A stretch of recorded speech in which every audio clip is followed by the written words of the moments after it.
Good morning. Welcome to our live talk program. This is Lloyd Grubb here, your host on Revive Reform Radio, doing our live talk program, covering motivation on this year Monday, Rise and Shine and Give God the Glory. And today I'm looking at a topic. Give me a second. Today I'm looking at a topic. Birth enters us into a race. Conversion awakes us to the race. So welcome again. Let us pray. Our Father, who art in heaven, I thank you for your word. And this day I pray the Lord, you may bless us as I share these thoughts, and may you bless those that are listening. May you be with us, we pray, for Christ's sake. Amen. So thanks for being with me here on Revive Reform Radio as I do this live talk program and as I cover this topic, which is birth enters us into a race and conversion awakes us to the real race. And so this is important for our meditation, and this is important for us to be able to understand in this life what's really happening and how we go about this life. So our theme for this week, a new theme for this week and a fresh week here, which is be aware of the race. So we have to be aware of the race. We have to understand the race. This is the race that we're birthed into. But we are in a different race and a larger race.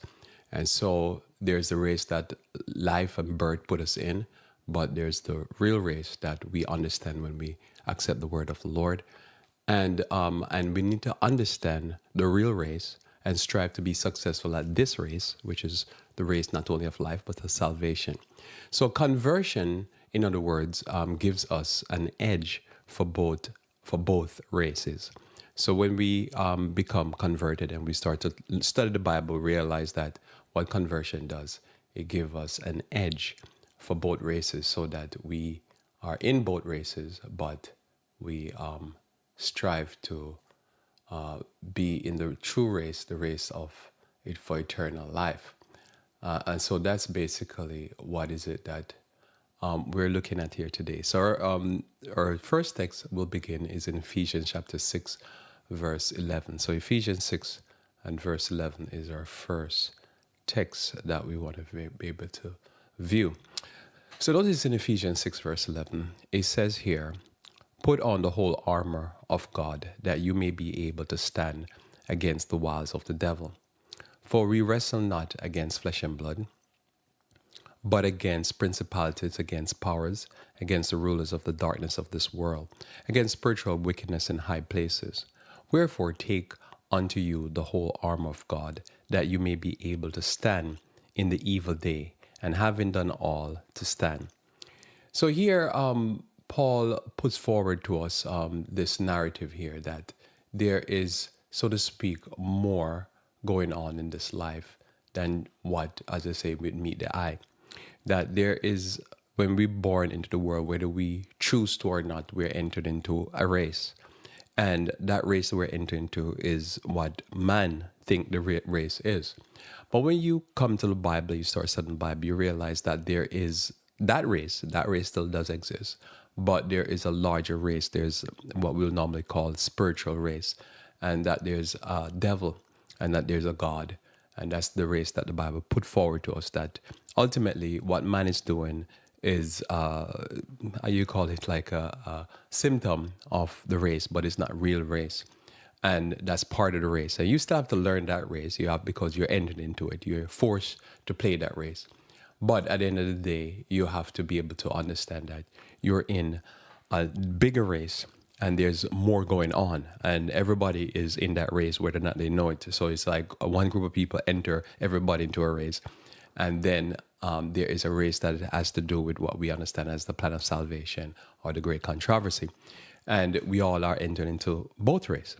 But when we are striving for the mastery and we're striving to do life according to what the Bible does, what it does, it gives us an edge into both races. So as you see, when people understand either race and they think that they can opt out of the race and or ignore the race, that they get clobbered. And so that's why you see so many people on the side of the street and lose their mind, dying of all kind of diseases, because they're not aware that there is a race going on and that in that race, they have to pay attention, because if you don't pay attention, you'll get eaten in the race of that is happening.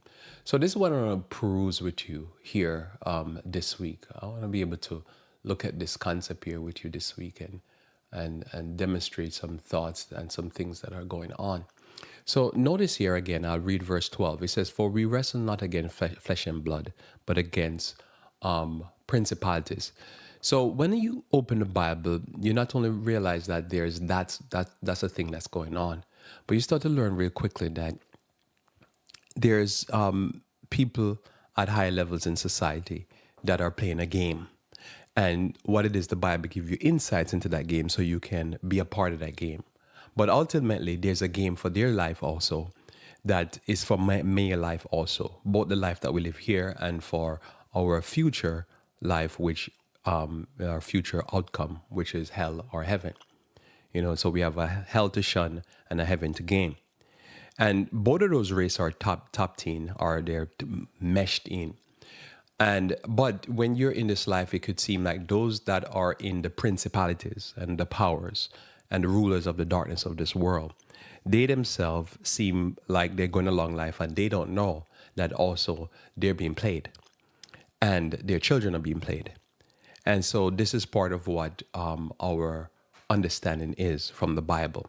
So notice again, I'll read it for you. "For we wrestle not against flesh and blood, but against principalities." So there is a race, and the principalities are playing out in the race. And against powers. So what are powers? We're talking about powers, whether it be global dominant powers, or powers where it be, as I said, rulers of the darkness of this world, against spiritual wickedness in high places. It was quickly after I came into church, I started realizing that one of your biggest struggle in salvation is that the leaders of the church, they become part of your problem. And they are they're being buffeted, so to speak, and being hoodwinked and all that by the powers that be also. And so they're being affected. So you're in a struggle, and it's a struggle that there is the local struggle, so to speak, and then there's a larger spiritual struggle. So if you're familiar, it's so bad now that I remember recently the president had to answer the questions about certain conspiracy theories.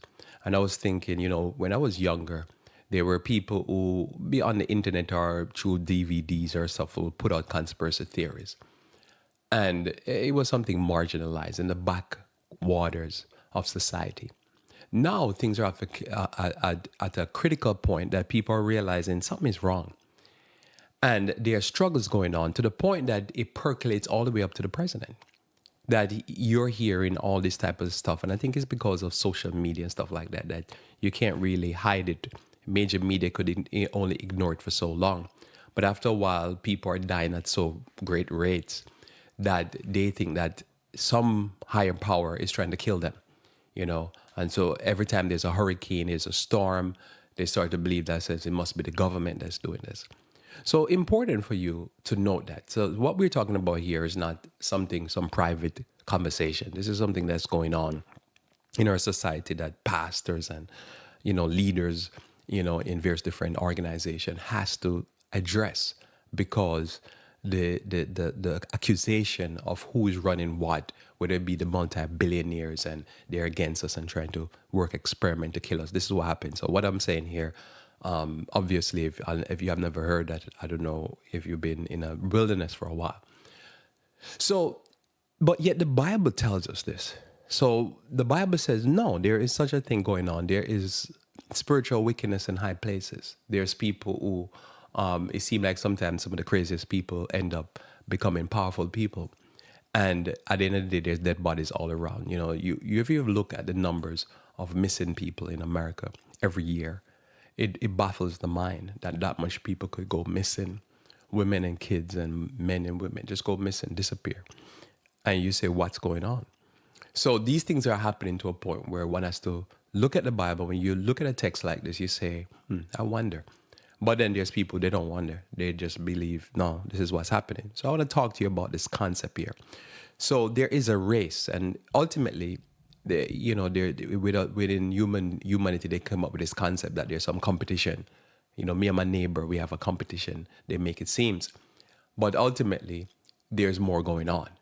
And we have to be aware of this concept here, these concepts, because if we're not, then we could get ourselves caught into some pickle. So again, I'll read again verse 12 and before I go on. Ephesians 6 verse 12. So we wrestle not against flesh and blood, but against principalities, against powers, against the rulers of the darkness of this world, against spiritual wickedness in high places. Yet you find that this is the conversation going on in society, that there seem to be spiritual wickedness in high places, and that is causing a lot of dead bodies to pile up for various different monetary or spiritually evil reasons that these things are happening. So we take note of that. So notice there now, I want to share with you this text now, which is in 1 Peter chapter 5, verse 8. In 1 Peter 5, verse 8, it reads, "Be sober, be vigilant, because your adversary the devil, as a roaring lion, walketh about, seeketh whom he may devour." So your adversary the devil going around like a roaring lion, seeketh whom he may devour. So people are getting eaten. And I'd say if you ever get out and you start to look about what's going on in healthcare, and you start to, some people say we don't have healthcare, we have sick care, which is the same thing to me. But if you look at what's going on in healthcare, if you look at it, Wednesday will deal with all of that, and tomorrow we'll deal with finance. But if you look at what's going on, whether it be in a financial situation, people get eaten, and also in in wars, it is, they say, Andrew White says, war is the devil's playground. If you look what's going on again when it comes on to people on the side of the street, people dying of drug overdose or losing their mind, whether or not somebody's religious, one can look at the Bible and say, yeah, I can see people being eaten all day long. Just getting clobbered, just getting chomped. And who's not getting eaten, getting bites and getting all flesh wounds. And so you see this happening, you can say, okay, I can see this. So you read the Bible and you look at life, and life says, Lord, from birth, we enter you into a race. And I said, well, why am I have to be in a race? I'm not against my neighbor. I'm just trying to live and pay bills. And they said, no, everything is about a race, a competition. And you see, you go on social media, you go on the news, you find that there's always war. Why wars happen is one group against another. Then your sport is one group against another, one person against another. And you get this theme in life that there is a race. And we just always have to be competing, whether or not you want to. So we have to be aware of this race. But then the Bible tells us that, yeah, there's a race going on. Humanity think that they're all cute and all that, fighting the wars and stuff. But the ultimate aim is that there's a devil or a Satan or the dragon, and he is in this concept, this race where he want to kill everybody. His aim is to just take as much people with him to hell. It's like, a mass murderer. What a mass murderer does, he's about to, off himself. But before he off himself, he try to take as much people with him as he can. And then you start realizing, I can see this theme in the world. As I look around the world, I'm seeing. But if I'm in on team B and you're in team A, you might think that you're going to take me out, but you might not think that there is somebody on your team that want to take you out, and there's somebody on my team that want to take me out. And that's how it goes. So whether you're in the church, whether you're in the world, what it is, you might get this idea that says, if I'm on team, my team is going to look out for me. But what I've learned over the years is that no matter what team you're on, there is a devil on each team. And he's trying to take everybody out. And if you're not aware, you're going to get taken out also. So the Bible comes to us and says, no, you have to get with the program. The program is, there's a Satan. And his aim is to take everybody out. And that to me is a larger game. So while we're going through this life, we have to be aware that we've been entered into a race. And the race that we enter into, there's other race that is the other side that is trying to take us out. And we have to be aware of that race. We can't ignore it. We can't be ignorant of that race. We have to be there paying attention to that race. But while we're there, we know that there's a bigger race because there's a Satan who's trying to take out both people on both sides. And as you look at whoever is on what side, what you start to realize is that, oh yeah, everybody's getting taken out. It's just, I might believe that, oh, on my side, I'm fighting against team A and I'm in team B, but team A is not getting taken out, but they're getting taken out also by their own team members because they have Satan amongst them. And then on my team, I'm getting taken out by my own team members, and because Satan is on my side also, over here with us. And this is the trick of this life, that there's two races going on. But ultimately the race is to destroy everybody. And you have to be aware of that. And you have to go around life with your eyes open and not believing that says your own can take you out. You have to, as I say, sleep with one eye open. So I'll read it again. 1 Peter chapter 5, verse 8. Be vigilant, be sober. So we take this spiritually, but we take this also physically. You don't want to be on any crack cocaine, no alcohol, nothing that makes us not sober. But we want to be spiritually awake, have our mind together, not all confused with all kind of doctrines and false beliefs. Be vigilant. That means that you have to be vigilant. You have to be there with your eyes open. You have to be woke, because the devil is there trying to take you out. Because your adversary, the devil, as a roaring lion, walketh about, seeking whom he may devour. This one has to be aware of. And if one is not aware of that, you will get eaten. And when you see people today getting eaten by all kind of things, all kind of cancers, all kind of forever chemicals. I remember when I was younger, if you talk to people about making certain moves to not eat certain food and to avoid certain things, they say, oh, you're fanatical. And as I say, most of those people, today they're not with us.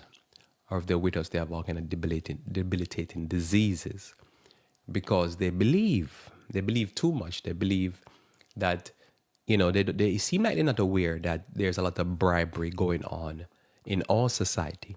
Bribery is not something that is just, kickbacks and money underneath the table and people getting money in envelopes. They think that just goes on in certain countries. It doesn't go on in all countries. But anywhere you live on this planet, bribery. So you have to be aware and keep your eyes open and say, what is that product? How did it get on the market? Who approved it?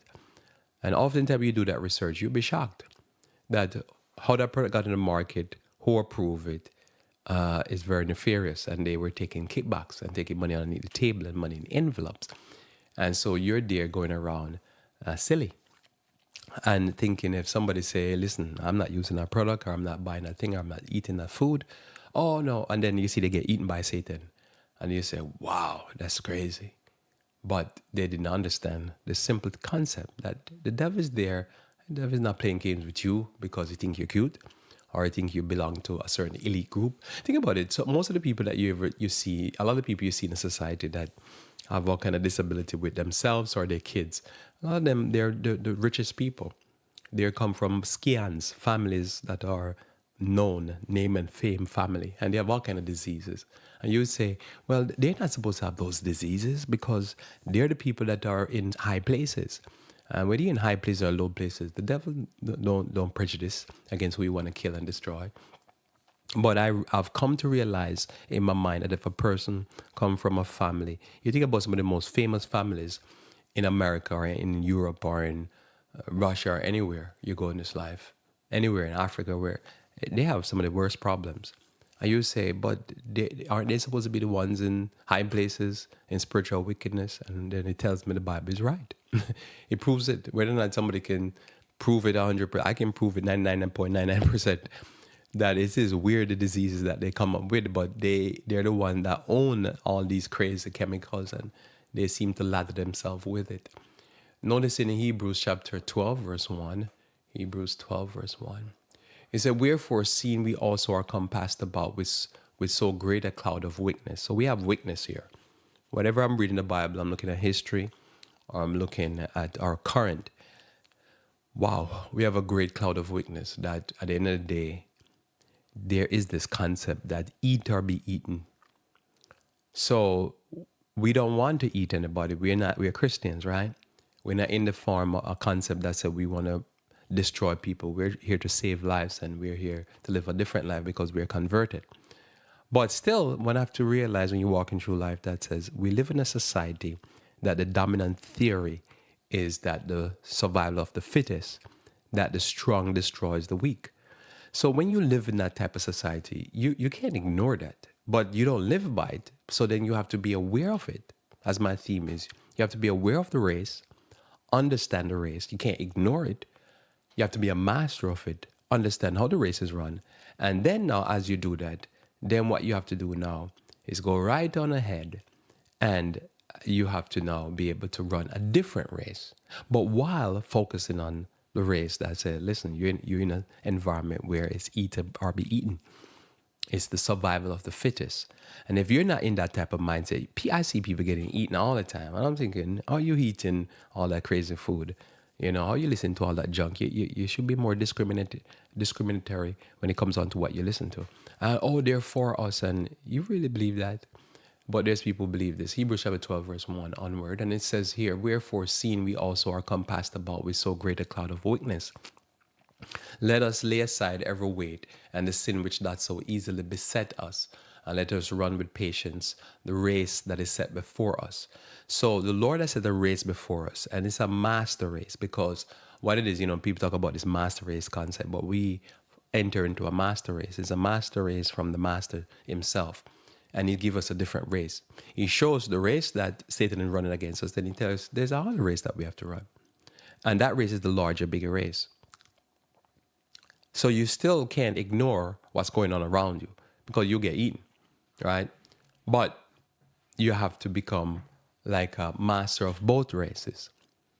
Notice here, looking unto Jesus, the author and finisher of our faith, who for the joy that was set before him endured the cross, despising the shame, and is set down at the right hand of the throne of God. So God was in a situation, Christ was in a situation. He was to me in that this concept here I'm talking about. He has to be dealing with the religious leaders. He has the Romans over here who just had killed and murdered what is called John the Baptist. He has all of that to deal with. He has his disciples to deal with. He has such a juggling to do while he walked the face of the planet, because he's dealing with multiple players. He has the church leaders, he has the Romans, he has his disciples, he has the people that need a blessing and they're ignorant, and he has to be doing all of that. So he has a larger task ahead, because he has to inform them, like he would tell the people about the Sadducees, the scribes, the whatever, the Pharisees. Then he has to be teaching them about the way of God, the true way of God as it's written in the Bible. So he has multiple things that he's juggling, right? And so you're going to find in life, this is what you have to do. You have to like scratch your head, because verse 3, notice verse 3 point this out. I'm going to show you this. Notice it says, for consider him that endures such contradiction of sinners against himself, lest ye be wearied and faint in your mind. So notice here, think about Jesus. He's coming to bless the people. He's healing the people. He's teaching the people. He's feeding the people. He's looking out for the best interests against their oppressors, which are the church leaders. And while he's doing this, he's getting grief, getting grief from the people and even from his disciples at time, and ultimately betrayed by one of his disciples. This is the type of methodology that you have to go in life. When you start to understand this in life, you start to understand the task that you have. That there's a race, because the people are contradicting the contradiction of sinners, because sinners, you'll be working for them and they'll work against you, against their best interest. So that's contradictory. So notice again, it is a tight race, because you have to juggle all of this while you're trying to, as you say, take care of your family, pay your bills, take care of your health, do all of this, try to maintain your righteousness, maintain your integrity. And then you have people frustrating you and going against what you're doing. So this is what Christ had to deal with, this contradiction of sinners. And I'm sure you've dealt with this in your family. 100% you have dealt with this in your family, so I don't even have to ask you. I know you deal with this in your family. Like sometimes people is against you that you don't even understand. You can't get why they're against you. And yet they're getting bust up by Satan. They're getting mashed up by Satan. And they don't think, we should be on the same team. We have the same enemy. But then they become your enemy and they're working against cross purposes against you. And so sometimes people have the most difficult time, as Christ says, in their household, in their family, in their kindred. And that's the race that we're in. And let nobody fool you. As I say, most mass murders, you look at most mass murders, where it happened, who's doing it, and you realize most of it is domestic related. And so the struggle becomes real because now the struggle is there. And that's the struggle I'm talking about. I want to talk about this week. I want to gear this up. That you have your family to deal with, your society to deal with, and you have the devil to deal with. And it doesn't matter where you live, the money you have, whatever. You have to deal with all of this because that's the reality of our lives. And that's how we have to look at life. So notice again here, for consider him that endures such contradiction of sinners against himself, lest you be wearied and faint in your minds. Ye have not resisted unto bloodshed, striving against sin. So this is when it becomes too critical, where you can strive against sin enough to the point that says it is to bloodshed or cause your blood to be shed. And it was a difficult thing for me to have to understand this because no matter how much I've realized in life, doing ministry, doing church, doing all kind of stuff, that you could be working at hard to bless somebody and a person working hard against themselves and working hard against you and thinking you're the enemy and yet you're blessing them. This is the contradiction of sinners. So this again it's not only the macro but in the micro, on the lower basis, in the individual interpersonal relationships, I start realizing real quickly, so wait a minute, I'm trying to bless somebody and they're not only working against themselves, but they're working against me. And they're going to sabotage me and weaken me or hurt me while I'm trying to work for them. It's like when they talk about, never been trained like this, but they talk about a lifeguard. The lifeguard has to go in the water, still have to swim, still have to take care of himself, but he has to handle the person in a way that the person don't drown, because the person's life is at risk, and then the person don't drown them, he or she. And then I started to say, well, that's like the Bible, and that's like ministry. That's how this life. There's a race, but the people in the race that are racing against you, they're going to hell. And now when you figure out conversion and you start to understand the Bible, you have to figure out, oh man, how do I have to still save myself, as Paul said, keep myself unspotted from the world. But now I have to go and try to help the other person. But the other person see me and they're drowning, but they're trying to take me down also because they're going down and they'll take me down with them. Now, how do I bless that person but stay afloat myself? Because they might contaminate me or corrupt me or might grab me and push me underwater to stand on top of me. And that's not going to work. So you have to get the person out of the water and don't drown yourself.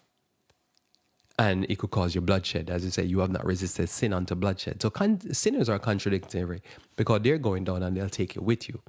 The most extreme example of this is when a person is like a mass murderer in government, like a leader, just want to kill a whole bunch of people. Or a local person, take a gun or whatever, a knife, and start taking out people, but because they're suicidal. So you have to deal with people and deal with life on this level. But that's what Satan wants. Satan wants you and I to compete against each other and both of us to be drowning and we take each other out. And you have to try to figure this out. And that to me is the master race, so to speak. There's the race that everybody's in. It seems like it's one group of people against the other. But then there's a race where there's salvation. Satan wants us to be like that, so we fight against each other, crabs in a bucket, and we take each other out. And so when you deal with people, they'll drown you, but they're drowning themselves, and they're going to drown. Another text that emphasizes this idea here is this text in 1 Corinthians chapter 9, verse 24 through 27.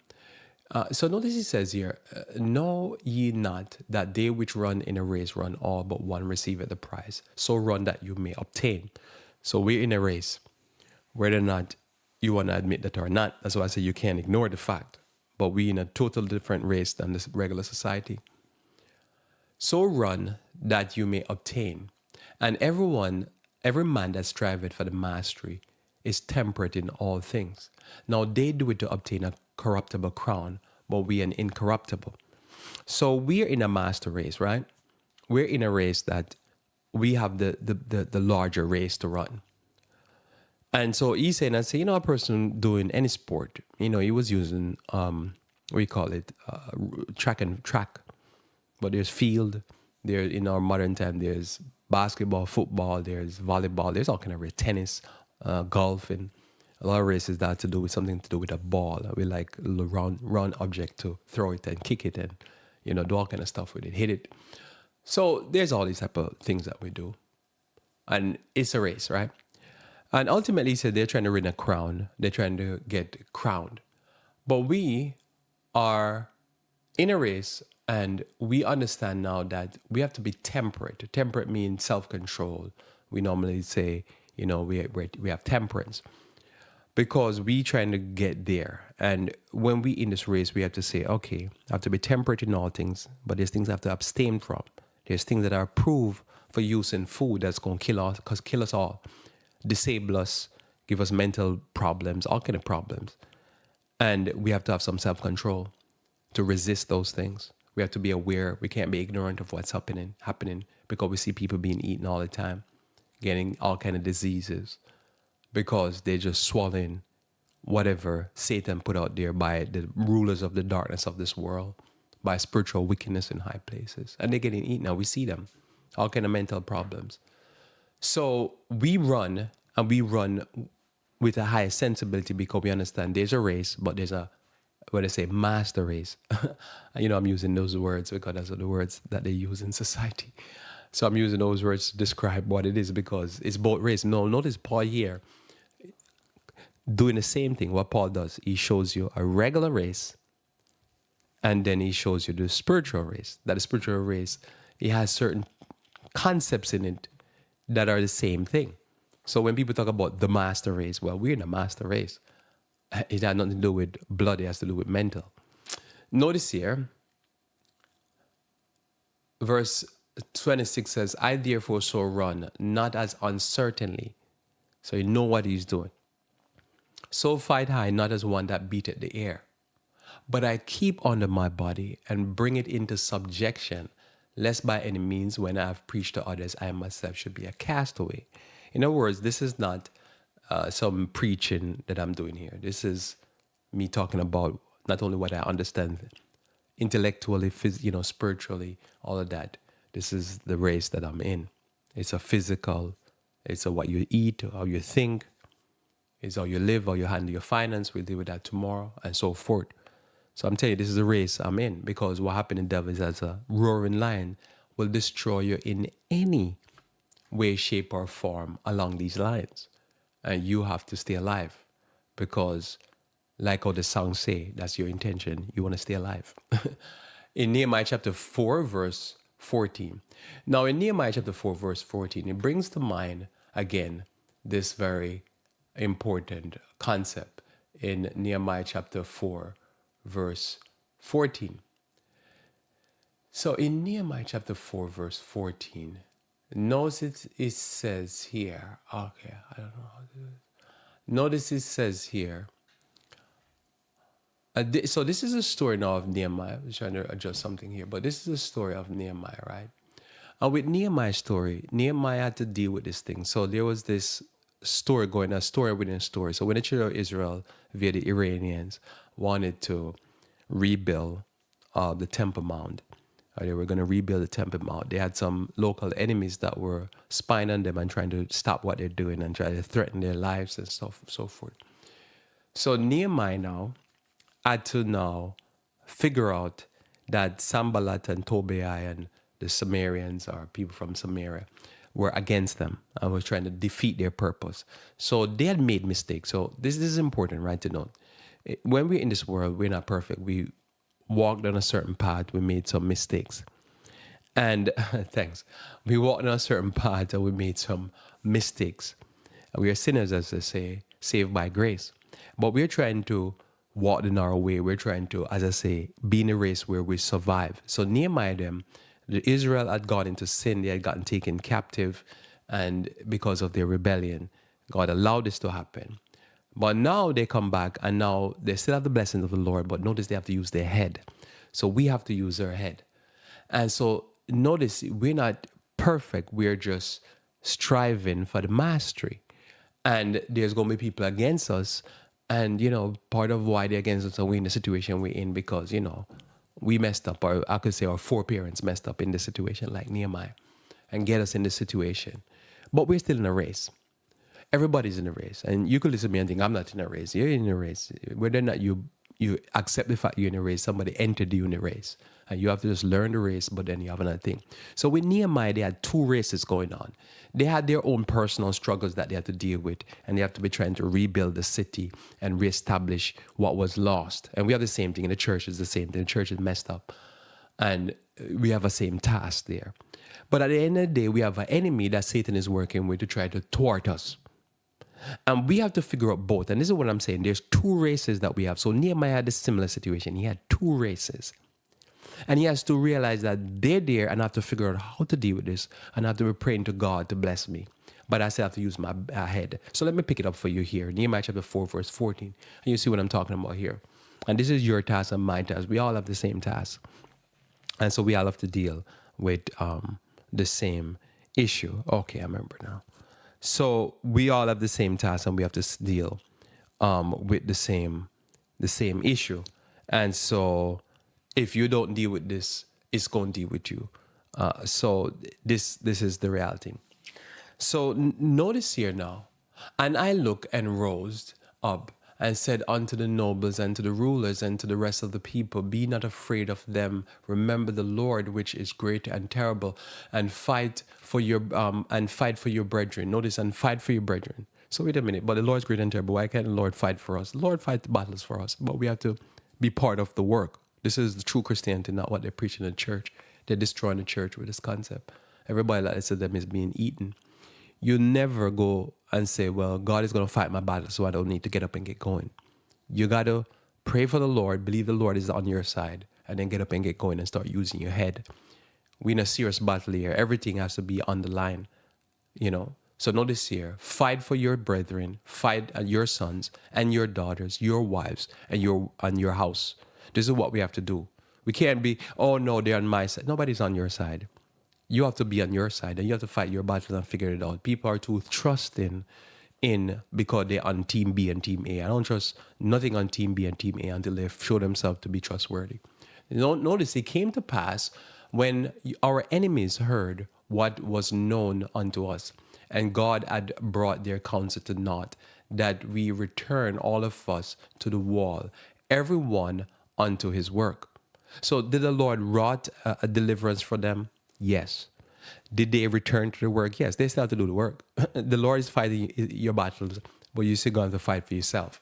The Lord is working on ways to bless you, but you still have to work to bless yourself. That's true Christianity. Everything else is just hogwash, as they say. So notice here, and it came to pass from that time that half my servants wrought in the work. That time, half my servants wrought in the work, and the other half of them held both the spears, the shield, and the bow, and the abajon, and the rulers were behind all the house of Judah. So see what's happening there? They're working, and they have to put in the work. They're working, they're putting in the work, and they had to get their weapons.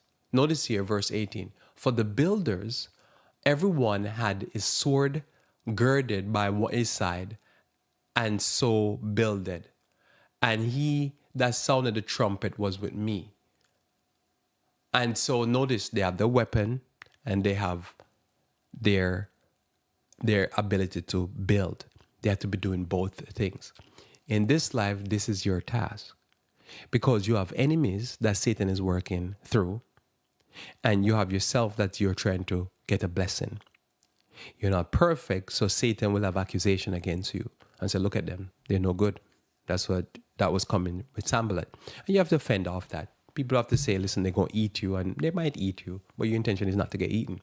And you have to pray to God that God delivers you, and then you work to deliver yourself.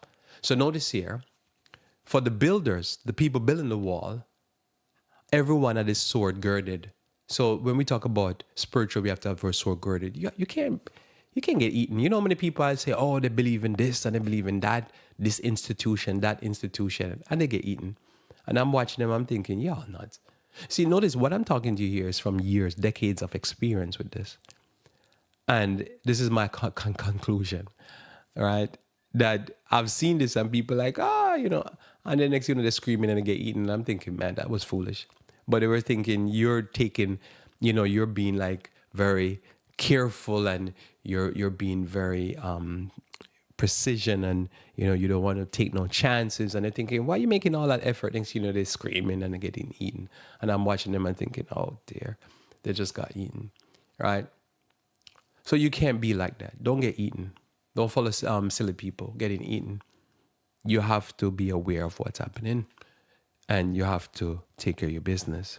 So, this is what you want to do. So notice here, verse 19 says, "And I said unto the nobles and to the rulers and to the rest of the people, the work is great and large, and we are separated upon the wall, one far from another.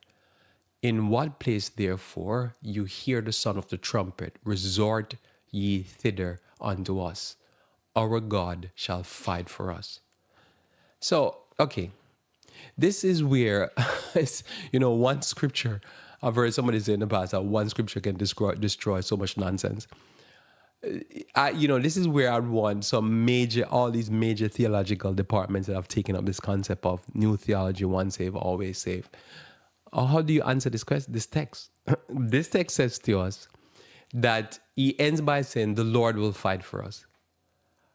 So what was the rest of it for? Right? See, we have a greater battle to fight. Because I remember people say, stand and see the salvation of the Lord. Man, get up and get your sword and start fighting. And stand and see the salvation of the Lord. That's what the Bible says. I'm going to read it again, but you can't miss it. So you have the enemy, which is Satan is working through. You have those who are supporting you, which is, in that time, it would be the Iranian, or what we call the Medes and the Persians. But here now you have that they are trying to build, and it's so hard to build. And this is the difficulty of life. You're trying to build up something. You're trying to pay your bills, and there's people talking about, oh no, you're come to invade, or you come to this. And you'll be like, what are they talking about? Don't they know shouldn't they be focused that Satan's going to eat them also? I'm trying to avoid Satan eating me, and I'm trying to work to build what I need to build. And then there's these silly people that are trying to take me out while Satan is taking them out. You see the circular madness going on in our society and in all society. Somebody trying to rob your house instead of trying to figure out to make some money themselves and help you build up your house, and then you can come and build up their house. But this is the life that we live, right? So notice here, you see this concept. He's fighting off those who are trying to take him out while trying to build. What a headache life. And this is your life. You show me a person that's trying to do good in this life. I can show you probably 10 people trying to take them out. Who their life is being messed up and they need to go figure it out, and joining that person and figure out, what are you doing? I need to learn from you so I can take care of myself. See, but they're not like that. So Nehemiah at this point and the Jews are doing the right thing. They messed up. They got caught and taken into captivity. And what makes it clear that, black people and the Jews have the similar story. And you're trying to rebuild, but while you're trying to rebuild, there's people trying to take you out. But they don't understand. The Samaritans need to go join the Jews because they're going to get eaten also. But that's a different story. But that's what we're here.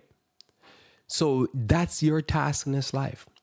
You now have to be trying to build your life up or rebuild your life if you had gotten caught up in drugs or whatever you gotten caught up into, whatever sin. But while you're trying to build your life, there's people who are your enemies who are trying to take you out because they're in a race. But you're in a bigger race because you're in a race for life and for salvation. And they're not in that race. They're just trying to take you out for life. And that's the story with those from Samaria, Sanballat and Tobiah. And you got to fight them off while trying to keep your life clean and build your life up.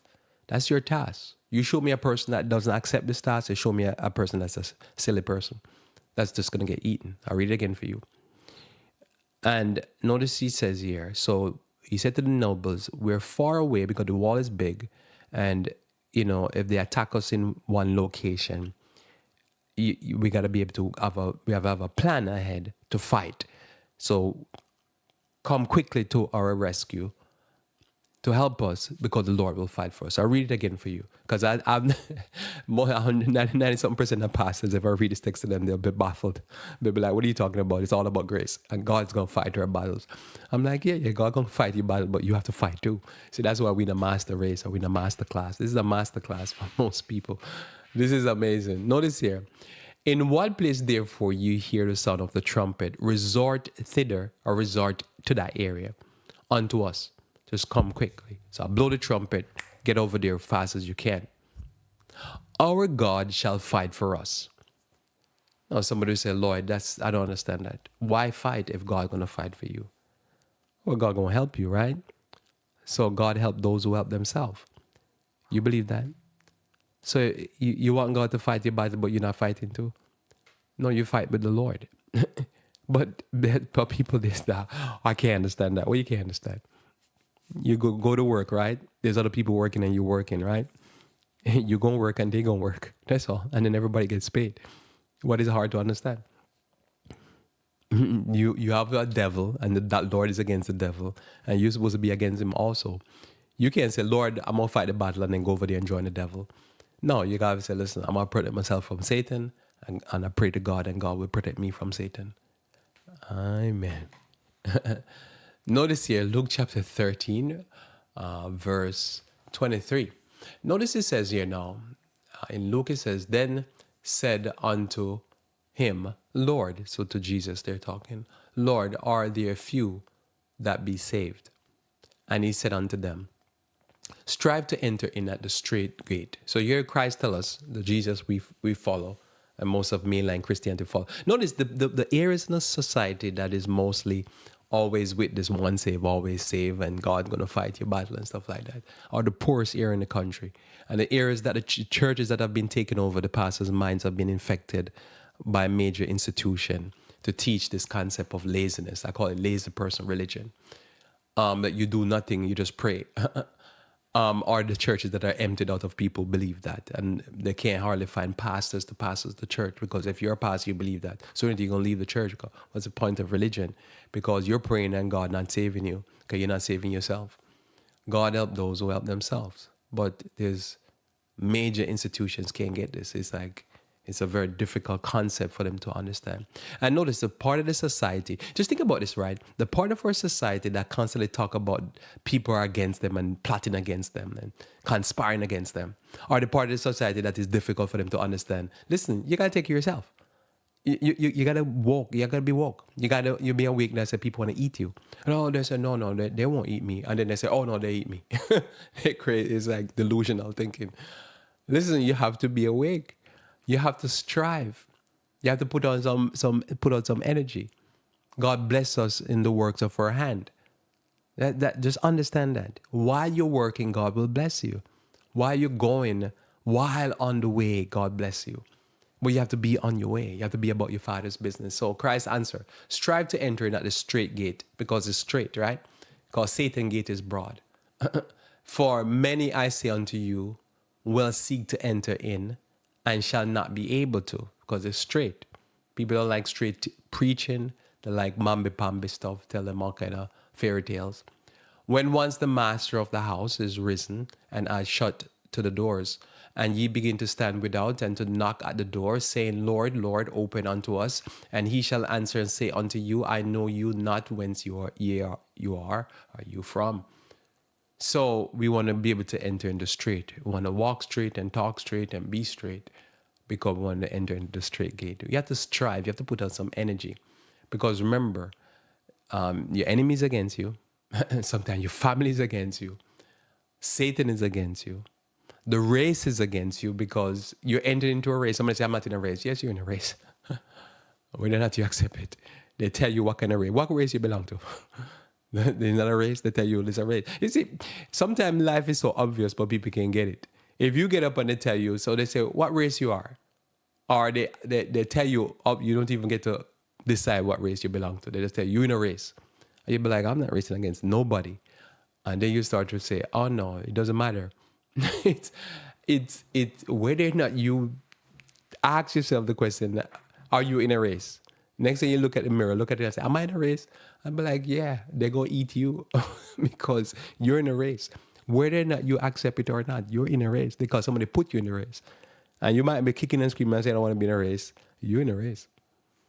2 Timothy chapter 2, verse 3 says, thou therefore endure hardness as a good soldier of Jesus Christ. You have to endure hardness. People say, like, okay, they're on my side. No, they're not. Nobody on your side. Unless they find Jesus. I don't care who you're talking to. If somebody's a pagan, they're not on my side. No man that warreth entangle himself with the affairs of this life, that he may please him who had chosen him to be a soldier. So are you a soldier? Are you in a war? There's people trying to take you out. You see, these are the things that the Bible teaches us. When we come to the Bible, we understand the great controversy. And that I'm a soldier of the cross. I'm a soldier of Jesus Christ. Because there's a battle going on for souls. And you see them. How many times you go in on the street, you see somebody eating, and you have to think, how did it start? Did he ever go to church? Did she ever go to church? Did she learn about the Bible? Did she learn that Jesus loved her, this I know? Or Jesus loved him, this I know? How did it end up for him? Was he taught in churches that said, oh, it's all about grace and just love and just pray? And nobody told him that. I said, listen, you'll be eating. And now here they are, eating out of a garbage can. Or dead, drug overdose. You trust that person? How are you going to take substance from a total stranger? Are you silly? You can't even take, you have to be really woke and aware of what you're doing to even take substance from a doctor that is approved by the system, much less from a drug dealer on the side of the street. Are you crazy? You're going to get eaten. What are you, foolish? So notice here, and if any man strive for the mastery, because we're in a master race, yet he is not crowned except he strive lawfully. So we do life and we do life lawfully. So we have a tight race to run. We can't run it like the pagans. The husbandman that labored must first partake of the fruits. So what we talk about here is not theory. It is the real deal. So notice in Ecclesiastes 9, verse 9 and verse 10 and 11. It says, whatsoever thy hands find to do, do it with all thy might, for there is no work, nor devices, nor knowledge, nor wisdom in the grave where thou goest. I returned and saw under the sun that the race is not for the swift, nor the battle for the strong, neither yet bread to the wise, nor yet riches to men of understanding, nor yet favor to men of skill, but time and chance happeneth to them all. So it's the bread is not for the wise, riches is not for those of understanding. You gotta run a very tight race, a very lawful race, and a very diligent race. In 2 Samuel 24, verse 1 onward, we have this story, verse 1, 2, 3, and then some more.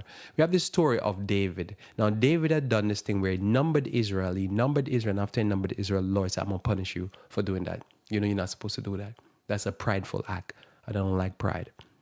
All right. So David now going to show us now how we do life. And that's how you have to be careful in this life. 2 Samuel 24, the end of Samuel here, verse 1. And again, the anger of the Lord was kindled against Israel. And he moved David against them to say, go, number Israel and Judah. Very strange verse.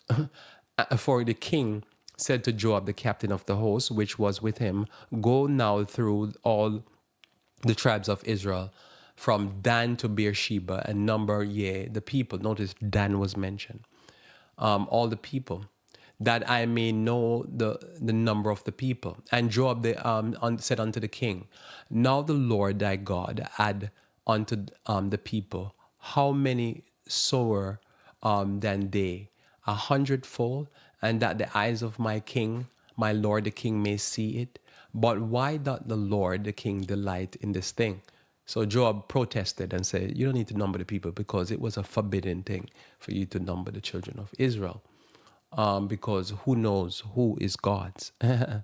Who knows who is God? Somebody say, oh, the church is millions of people. Like, y'all joking? This is not right. But anyhow, verse 10. And David's heart smote him after he had numbered the people.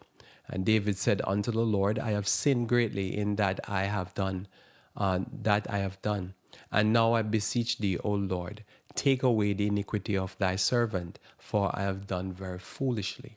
For when David was up in the morning, the word of the Lord came unto him, unto the prophet Gad, David's seer. So he's a prophet.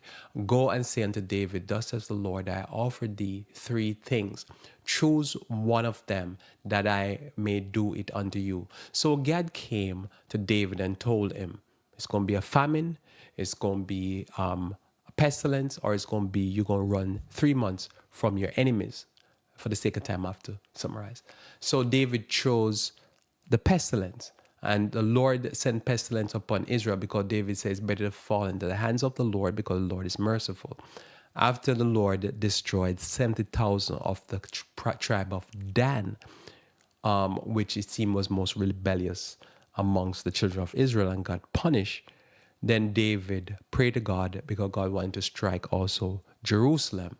And the Lord was merciful and did not strike Jerusalem. So notice we have this thing that David says, I don't want to fall into the hands. I summarize here because of the sake of time, and I'll be able to touch on this later on in the week. I don't want to fall into the hands of the pagans, because they're going to hunt me down and they're going to do damage that they're unmerciful. You see, David understands what's going on, but he said God is merciful. So in situations, we have to, when we make even mistakes and make wrong choices, we have to say, up and down, fall in the hands of the Lord, and understand that there is a battle going on. So in other words, there's deeper things going on.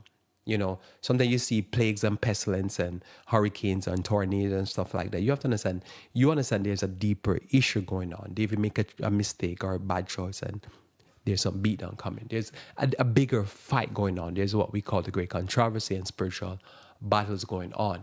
I'll summarize with these last two verses, and then we pick up this important topic here. So we have a battle to fight. We have a race to run, but our race is bigger than the race that is running.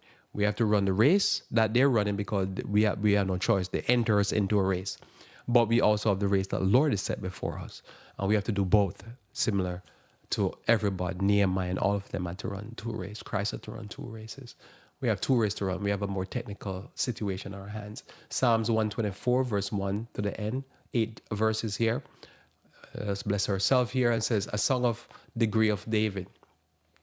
If it had not been the Lord who was on our side, now may Israel say. If it had not been the Lord who was on our side when men rose up against us, then they had swallowed us up quick when their wrath was kindled against us. So we're here today, and remember, there's people that are racing against us. They're against us, but we're still here. So we praise the Lord. Then they had swallowed us up quick when their wrath was kindled against us. Then the waters had overwhelmed us. The streams had gone over our souls. Then the proud waters had gone over our souls. Blessed be the Lord who had not given us as a prey to their teeth, because we see their intention was to destroy us, and always is today to destroy us. Our soul is escaped as a bird out of the snare of the fowler, because they're traps that are set for us. And the Bible gives us some temperance and some various different methods to escape these traps, so that we're not on the trash heap of life or in a trash heap looking for food. The snare is broken and we are escaped like a bird. Beautiful. Our help is in the name of the Lord who had made the heaven and the earth. So we see the trap that society lay for us, and we see what they have done to destroy us. We can definitely say the Lord is on our side. We close with Colossians 1, verse 9 and 10. For this cause we also, since the day we heard it, do not cease to pray for you, and to desire that ye might be filled with the knowledge of his will in all wisdom and spiritual understanding, that ye may walk worthy of the Lord unto all pleasing, being fruitful in every good work and increasing in the knowledge of God. So I want you to increase in knowledge of God. That's what we're here doing. I want you to be able to escape the traps in health. We'll do that in Wednesday. The traps in finance, the traps in current situation that's going on to destroy you, both mind, body, and soul. Whatever trap it is, the fowler set the trap and we escape. A bird that sometimes we're innocent in our innocence, we foolishly walk over and want to eat at the bait. And then God deliver us, give us a message, give us a word, work a miracle for us, and save us from the trap. So we in a race, we didn't enter in the race, they entered us into the race. But we're in a different race because we found Jesus. And that race is a race of our souls and a race of salvation. So I pray that you may really enter that race and learn about the other race, but enter into the race of salvation. Let us pray. Our Father who art in heaven, I thank you for this day and your word. I pray, Lord, you may bless us that we might walk humbly before thee and they might serve thee with all our hearts and look out for those that we come in contact with, that they might be awake to the race that is set before us. May you be with us for Christ's sake. Amen. Well, thanks for being with me here on Revive Reform Radio. Looking forward to talking to you again live tomorrow where we should talk about finance. Until then, I pray that you may walk with the King.